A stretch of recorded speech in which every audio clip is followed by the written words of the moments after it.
Buenas tardes y bienvenidos a nuestro tercer teórico práctico de gramática 2018.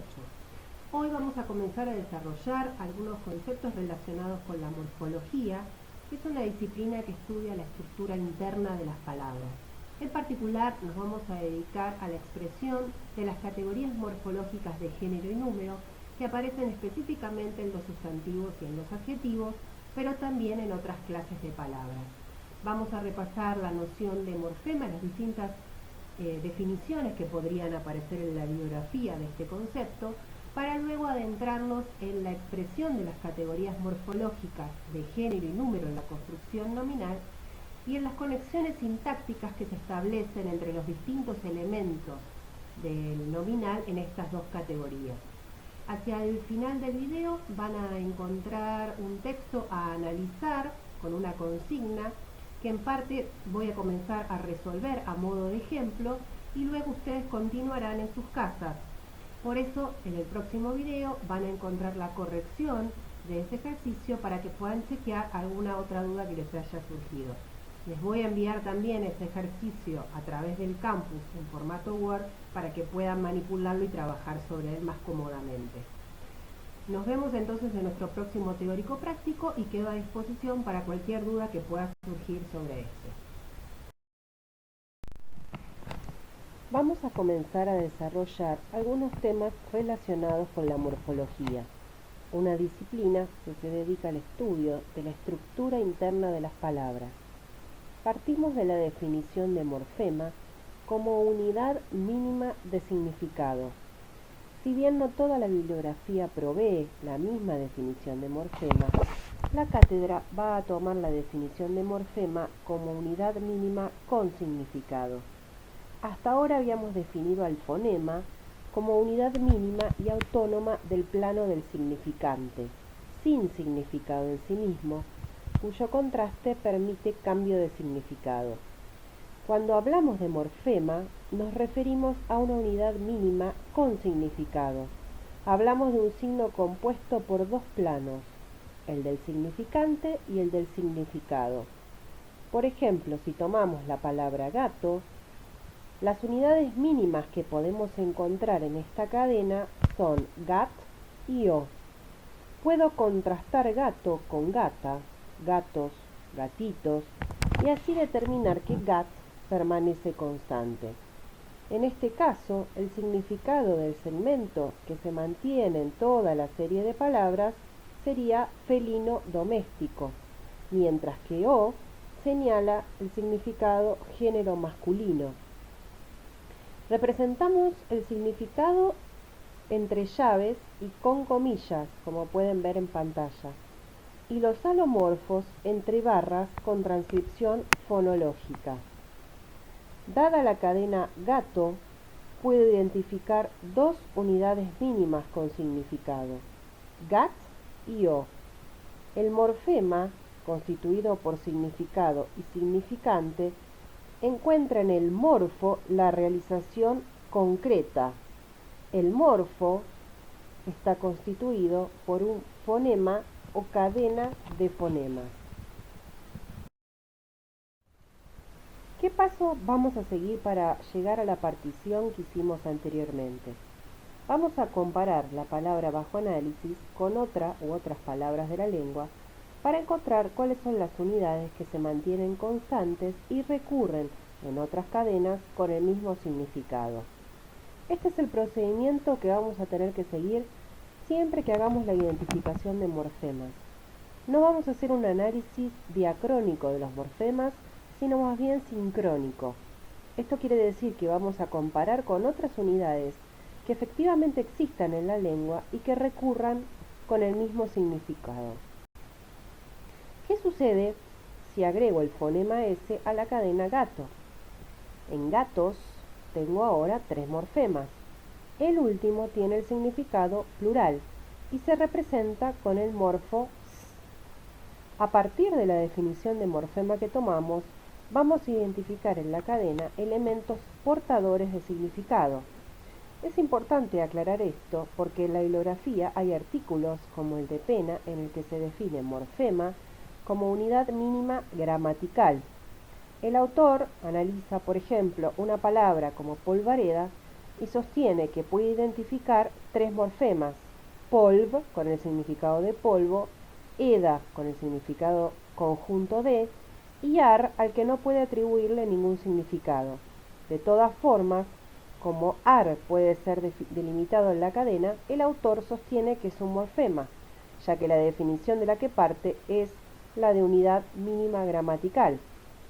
Pero, como dije previamente, nosotros vamos a tomar la definición de morfema como unidad mínima con significado. Y vamos a identificar estas unidades a partir del contraste con otras palabras de la lengua. Por ejemplo, para delimitar la raíz gat, podemos comparar gato con gatito, gatuno, gata. Para delimitar o, podemos compararlo con perro o niño. Y para identificar el morfema S, podemos contrastar con mesas o perros, por ejemplo. Hoy nos vamos a ocupar particularmente de la expresión de dos categorías morfológicas que aparecen sobre todo en los sustantivos y en los adjetivos. Se trata de las categorías de género y de número. En gatos tenemos estas categorías. La O está expresando género masculino, como vimos previamente, y la S, número plural. Gato es un nombre. Cuando hablamos de nombre podemos estar hablando de sustantivos o de adjetivos. ¿Por qué reunimos a sustantivos y adjetivos bajo la categoría de nombre? Nos interesa conservar la designación de nombre porque se evidencia que no hay una línea tajante entre sustantivo y adjetivo. Es decir, hay sustantivos que se comportan más cercanos a la noción que tenemos de adjetivos y viceversa. Evidentemente, el sustantivo está más relacionado con la percepción de un objeto. Si digo gato, tengo conceptualizado una cosa. Cuando digo lindo, conceptualizo una cualidad, una característica, un atributo. Pero muchas veces los límites entre las clases de palabras no son tan claros. Por ejemplo, la palabra viejo puede ser usado como sustantivo en mi viejo o como adjetivo en ese hombre es viejo. Por eso, preferimos conservar la categoría nombre para señalar que en muchos casos no hay una línea tajante entre lo que es la percepción del objeto y lo que es la percepción del atributo. Cuando hablamos de nominal, hablamos de una construcción que tiene un nombre como núcleo y que puede funcionar como origen o destino dentro de la cláusula transitiva prototípica. El nominal es la construcción que probablemente ustedes hayan visto como construcción sustantiva en la escuela y que otros enfoques definen como sintagma nominal. Ahí tienen en pantalla el ejemplo de la gata blanca. La gata blanca es un nominal. ¿Cuál es el núcleo? Gata. ¿Y de qué género sería la construcción?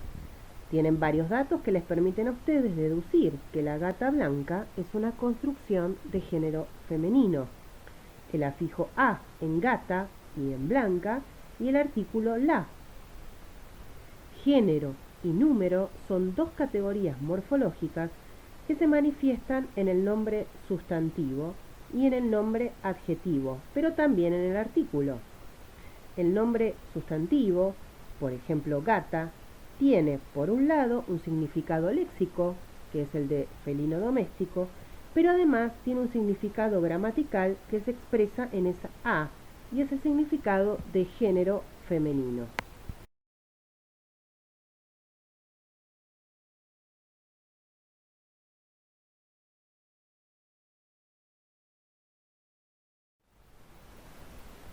¿Por qué los morfemas de género y de número son morfemas gramaticales?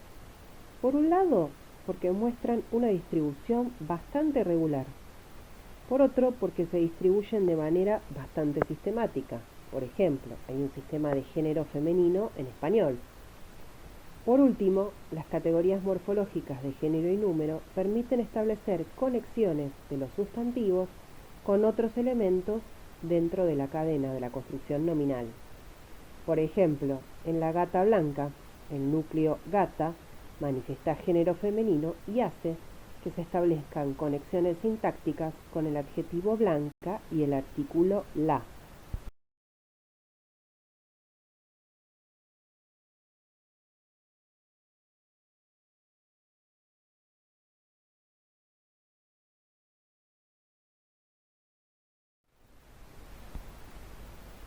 Dijimos entonces que toda la construcción La gata blanca es de género femenino. En este caso, tienen varios datos en la construcción para afirmarlo. El artículo, el sustantivo y el adjetivo muestran género femenino. El género es una categoría morfológica porque aparece identificada dentro del límite de la palabra. Cuando hablamos de categoría morfológica, hablamos de categorías que pueden marcarse dentro del límite de la palabra. A su vez, el género es también una categoría flexional, porque se agrega al final de la palabra. Esto es típico de la flexión, es lo último que se agrega para cerrar la palabra. Sabemos, como hablantes del español, que el morfema de género va a ir cerrando la palabra. A su vez, los morfemas flexivos pertenecen a paradigmas cerrados. Esto quiere decir que, por ejemplo, para género masculino hay dos alomorfos que forman sistema. Y además, los morfemas flexivos se pueden acumular entre sí.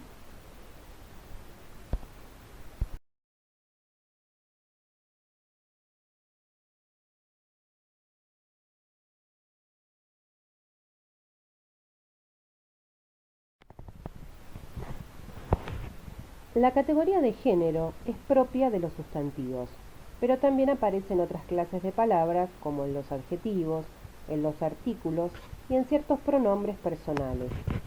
El sustantivo impone el género al nominal, se lo pide a los adjetivos o al artículo. Por ejemplo, la gata blanca, el género es transparente porque se evidencia morfológicamente en todos los elementos de la construcción. Esto quiere decir que el género está marcado morfológicamente al expresarse a través de un alomorfo. Es decir, el morfema género femenino se realiza en el alomorfo A. El alomorfo es el fonema o cadena de fonemas que representa dentro de la palabra ese significado.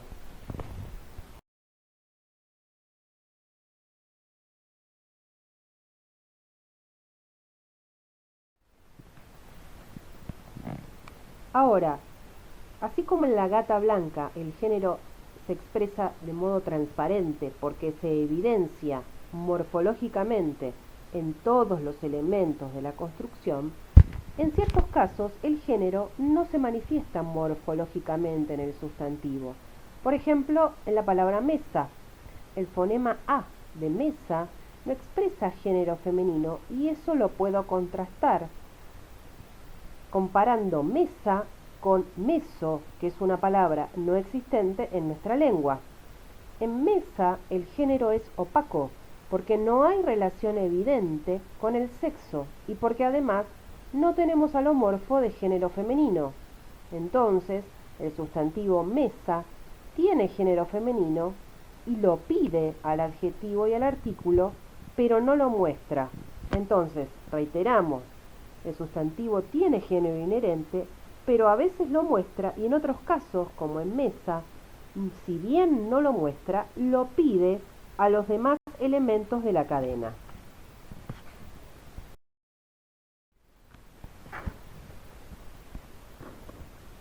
En español hay tres géneros: masculino, femenino y neutro. Se suele asociar el género neutro al género masculino, porque si se agrega un adjetivo a una construcción neutra, se utiliza el adjetivo en masculino. Por ejemplo, lo increíble es fabuloso. Nosotros creemos, en cambio, que la conceptualización de género neutro es diferente.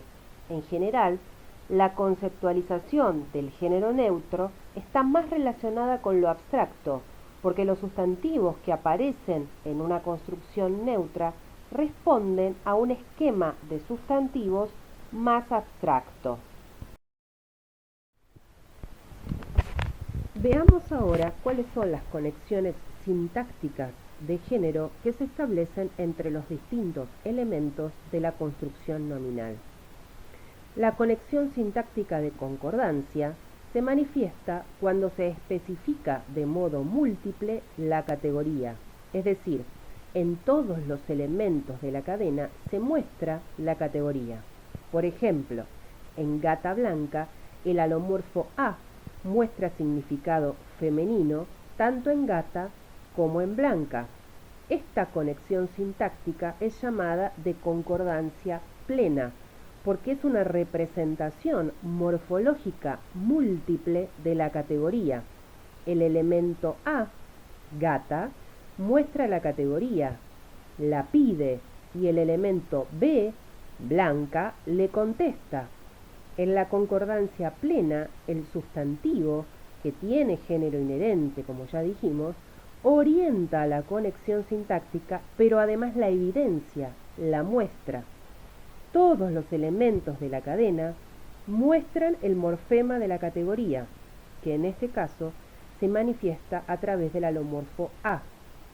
Es el mejor ejemplo de conexión sintáctica que tenemos, la más explícita, porque propicia mensajes más transparentes.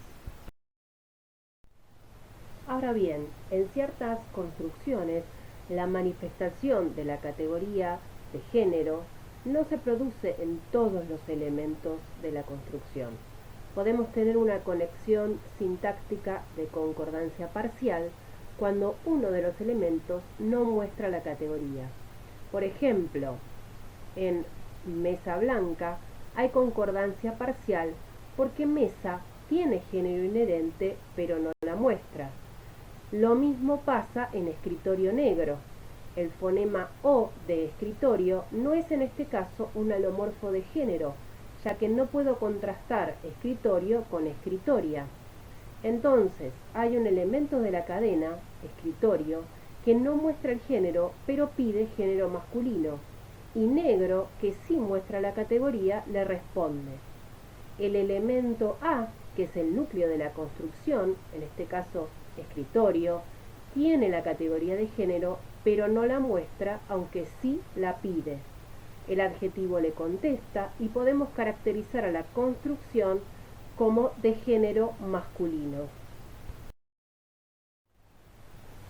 Veamos ahora una construcción nominal como el de enfrente, en una oración como por ejemplo, el de enfrente pone la música fuerte a cualquier hora.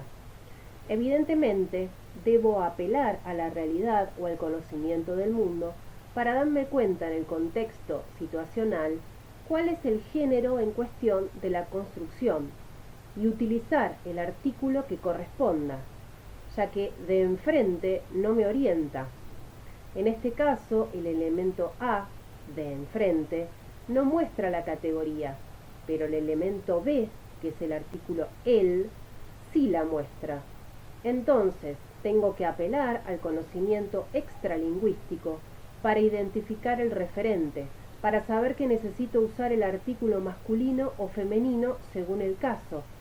Lo mismo sucede si quiero agregar un adjetivo en el predicado, como en el de enfrente está loco.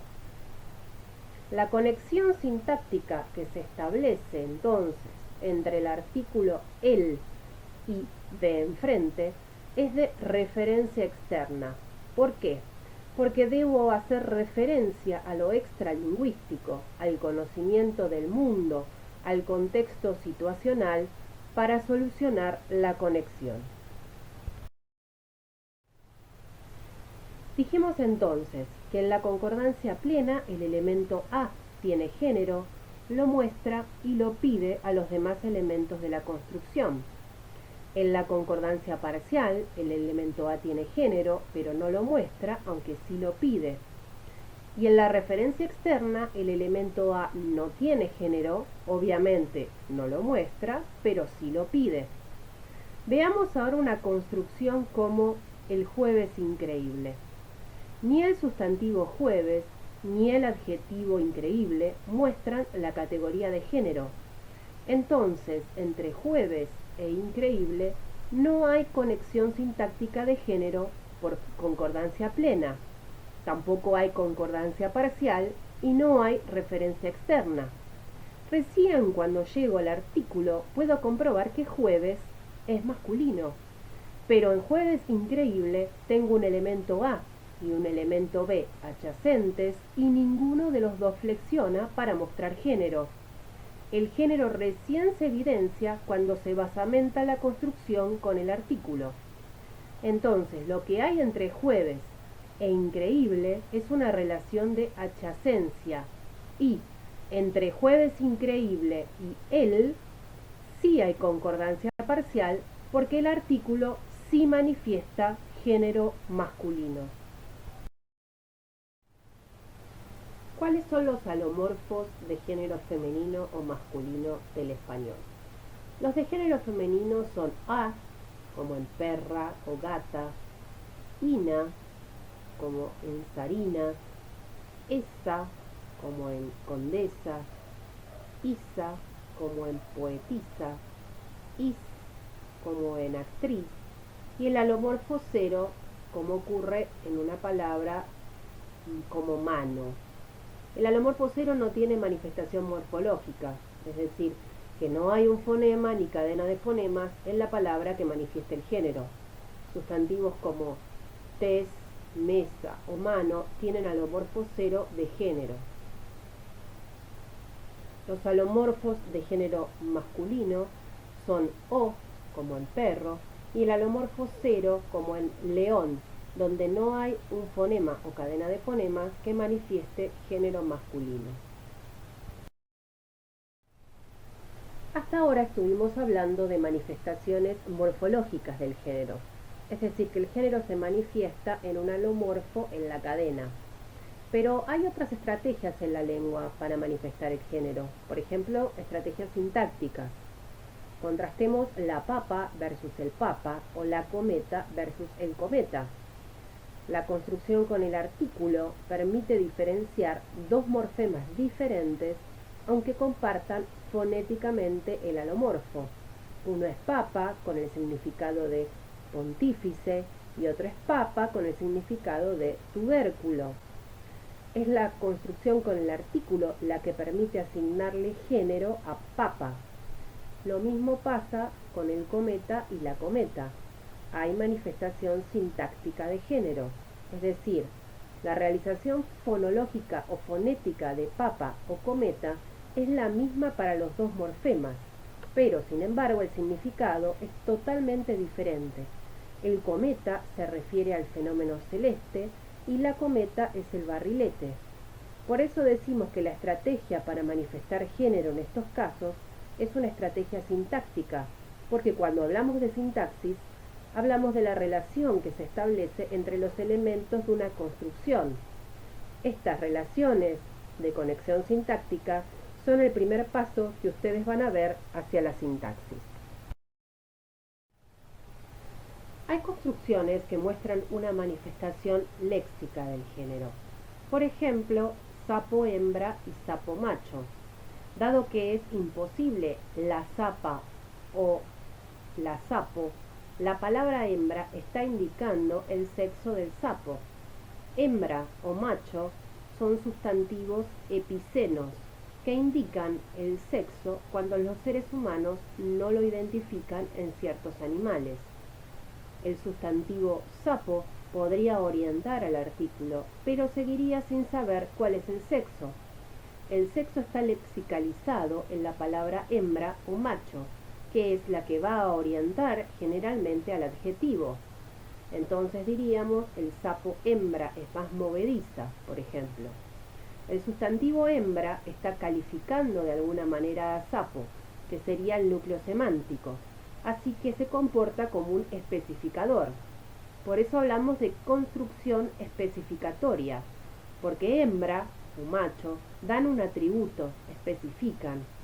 Esta en general es una función propia del adjetivo, pero como dijimos al principio de la clase, los sustantivos pueden comportarse más cerca de un esquema adjetivo en algunos casos.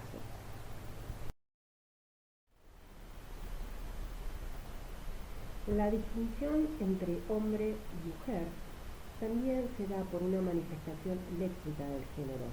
Esto significa que el género está lexicalizado en la palabra. No hay manifestación flexional morfológica del género en estos casos. Lo mismo pasa con algunos animales, como en el par vaca-toro. Es decir, sabemos que vaca tiene género femenino porque la base léxica así lo indica. Lo mismo sucede con toro, que es de género masculino.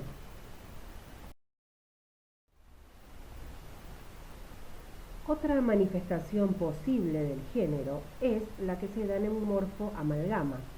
Un morfo amalgama es un alomorfo que representa más de un morfema, o sea que expresa más de un significado. Si tomo la alternancia naranja versus naranjo, veo que los fonemas A y O son alomorfos de género, pero además cambian el significado porque naranjo es el árbol y naranja es la fruta. Entonces, en ese caso, la O y la A son lo que llamamos morfo amalgama, porque el cambio de género trae aparejado en ese morfo un cambio de significado. El morfo amalgama modifica el significado de la palabra porque el cambio de género provoca también un cambio en el significado léxico de la palabra. La conmutación de un morfo por otro indica cambio de significado. Entonces, naranjo es el árbol y naranja es el fruto. Los alomorfos O y A marcan género y además son portadores de significado léxico. Entonces se los llama amalgama, porque reúnen más de un significado.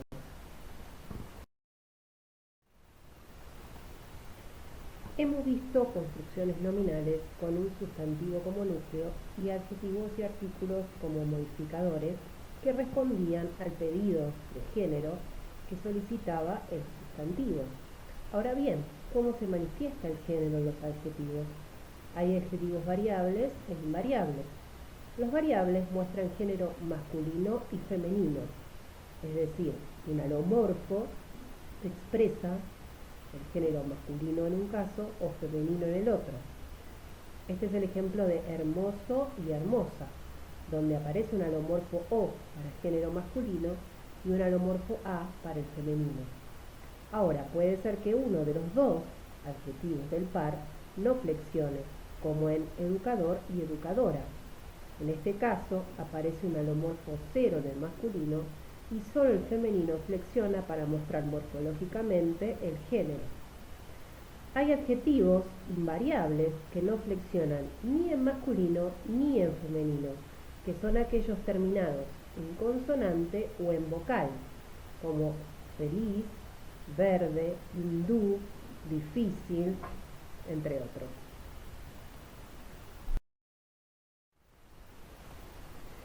Ahora vamos a pasar al número como categoría morfológica flexional. Cuando hablamos de número, hablamos de dos subtipos, singular y plural. Cuando hablamos de singular, hablamos de uno, y si hablamos de plural, hablamos de más de uno.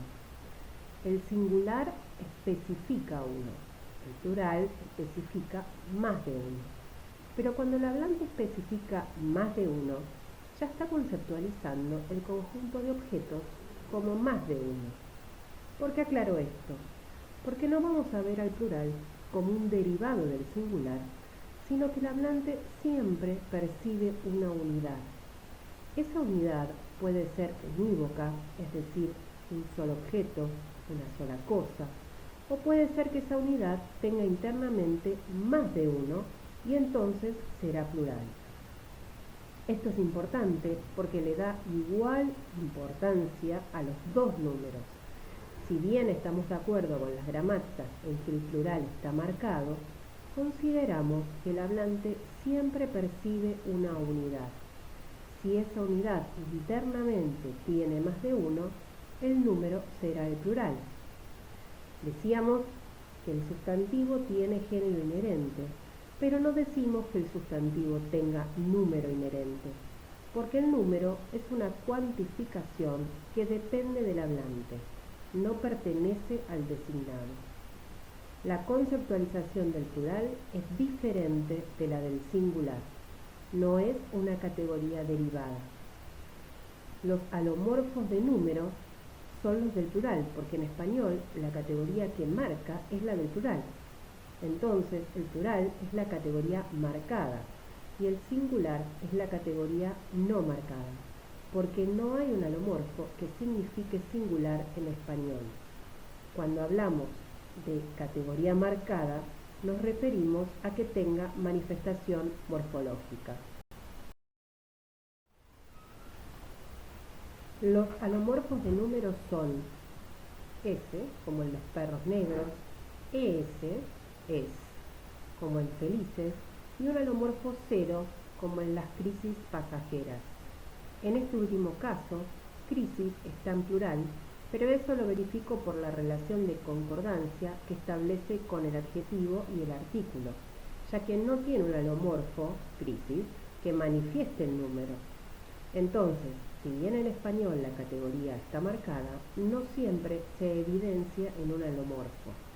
Este alomorfo 0 de crisis lleva implícito la categoría de número, pero no la manifiesta morfológicamente en ningún fonema o cadena de fonemas. Veamos ahora cuáles son las conexiones sintácticas en número que se pueden establecer entre los distintos elementos de la construcción nominal. En la relación de concordancia plena, tanto el elemento A, que sería el núcleo, como el elemento B, que sería alguno de los modificadores, ya sea el adjetivo o el artículo, manifiestan la categoría de número. Tal como vimos para el género, la concordancia plena significa que hay manifestación morfológica múltiple, es decir, en todos los elementos del sintagma de la categoría. El sustantivo la muestra, se la pide al otro elemento y el adjetivo o el artículo contesta mostrando la categoría. Ahí tienen el caso de los perros negros o los niños felices. Perros muestra la categoría de número, la pide al adjetivo negros y al artículo los. Lo mismo sucede con niños, que es el núcleo de la construcción y es el que muestra el número plural y lo pide a felices, que es el adjetivo, y a los, que es el artículo. Tal como sucedía con la categoría de género, el número puede manifestarse a través de una relación de concordancia parcial entre los elementos de la construcción nominal. Eso sucede en el ejemplo de crisis pasajera, porque el sustantivo crisis no muestra el número, pero lo pide y el adjetivo lo expresa. Entonces, en la concordancia parcial, uno de los dos elementos no muestra la categoría, pero el otro sí. En un ejemplo como ónix verde agua, ninguno de los dos elementos, ni ónix ni verde agua, muestra la categoría.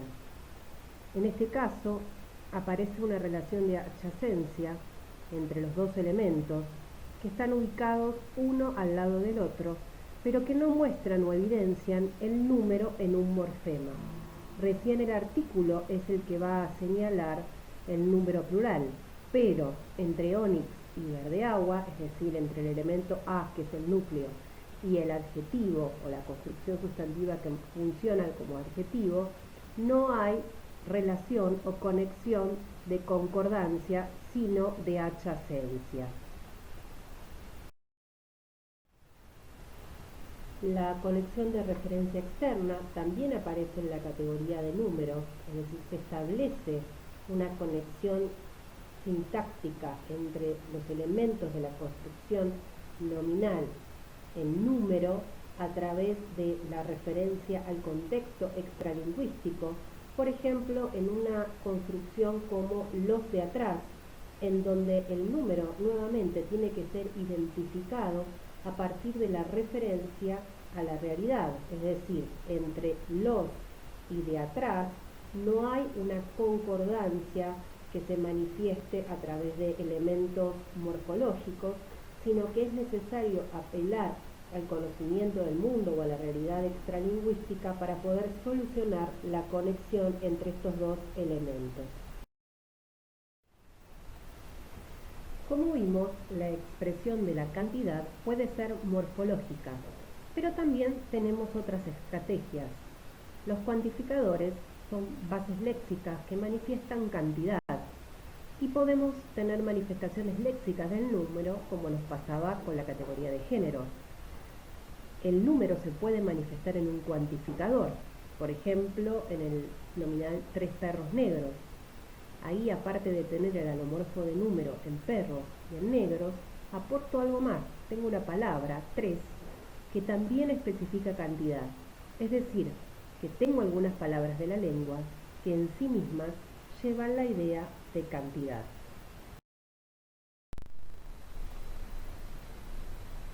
Como vimos, la expresión de la cantidad entonces puede ser morfológica, también tenemos estrategias léxicas a través de los cuantificadores y podemos encontrar bases léxicas que son evidentemente descriptivas, como los sustantivos colectivos, que funcionan como sustantivos singulares, pero tienen significado plural en la base. ¿Por qué funcionan como singulares? Porque el artículo o adjetivo que los acompaña va en singular. Por ejemplo, en la multitud furiosa, donde tenemos un sustantivo colectivo, multitud, en singular, el adjetivo que la acompaña está en singular y el artículo también. Por lo tanto, en ese caso, decimos que toda la construcción nominal es singular. Ahora bien, la base en sí misma es descriptivamente plural. ¿Por qué? Porque los sustantivos colectivos designan en un sustantivo singular un conjunto de objetos o de unidades. Es decir, que la base léxica tiene idea de plural, como sucede por ejemplo en cardumen, jauría, biblioteca, bandada, es decir, no necesita flexionar en plural para manifestar cantidad. Para analizar todas estas cuestiones relacionadas con la expresión de las categorías morfológicas de género y de número en la construcción nominal, les dejo aquí un texto de Horacio Quiroga, titulado El loro pelado, para que analicemos las construcciones subrayadas en el texto y podamos determinar cómo se manifiestan las categorías morfológicas de género y de número en cada caso.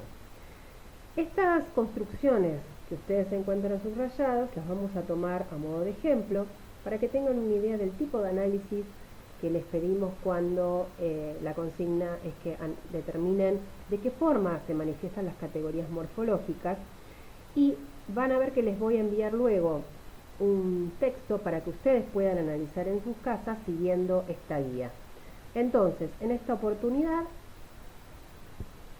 vamos a ver a continuación de qué manera resolvemos el análisis de las conexiones sintácticas que se establecen en las construcciones nominales subrayadas para señalar o manifestar de alguna u otra forma las categorías de género y de número. En la primera construcción, un hombre, el significado masculino tiene manifestación léxica en la palabra hombre, que es el núcleo de la construcción y establece concordancia en género con el artículo. En cuanto al número, ya dijimos que el singular es en español el número no marcado, así que no tiene manifestación morfológica.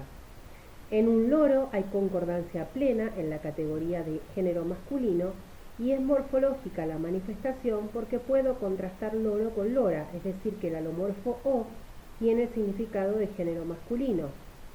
En la casa, la concordancia es parcial, porque casa no evidencia morfológicamente la categoría de género femenino, pero el artículo la sí lo hace.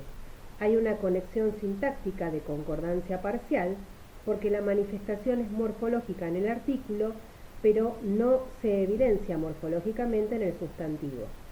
En los hijos hay concordancia plena en género y en número, porque el número también se manifiesta morfológicamente. Lo mismo pasa en los chicos. En la pata hay concordancia parcial en género, porque pata no es el femenino de pato en este contexto. No podemos aislar una base pat que recurra con el mismo significado que aparece en pato. El significado aquí es el de extremidad. La construcción muestra una conexión sintáctica de concordancia parcial porque el artículo la sí muestra el género. Luego aparecen los naranjos. Dijimos que el morfo O en estos casos tiene el significado de género masculino, pero que además tiene un significado léxico de árbol. La aparición de ese morfema hace que cambie el significado de toda la palabra. Recuerden que los alomorfos que expresan más de un significado son llamados morfo-amalgama. O en naranjo expresa un significado morfológico y un significado léxico en sí mismo, es decir, representa más de un significado. En esta construcción también se manifiesta concordancia plena en número. En las gallinas hay concordancia plena en género. Dijimos que Ina es un alomorfo de género femenino, de modo tal que gallo y gallina tienen manifestación morfológica de género. La construcción muestra también concordancia plena en número. La última construcción es el mantel. Hay una conexión de concordancia parcial en género entre los elementos de la construcción porque mantel no tiene manifestación morfológica de la categoría género masculino, pero el artículo sí lo muestra. Podrán descargar del campus o recibirán a través del mail del campus la ejercitación para resolver y enviar con plazo máximo 18 de abril. Cualquier consulta pueden comunicarse conmigo a este mismo mail. Nos vemos en nuestro próximo encuentro.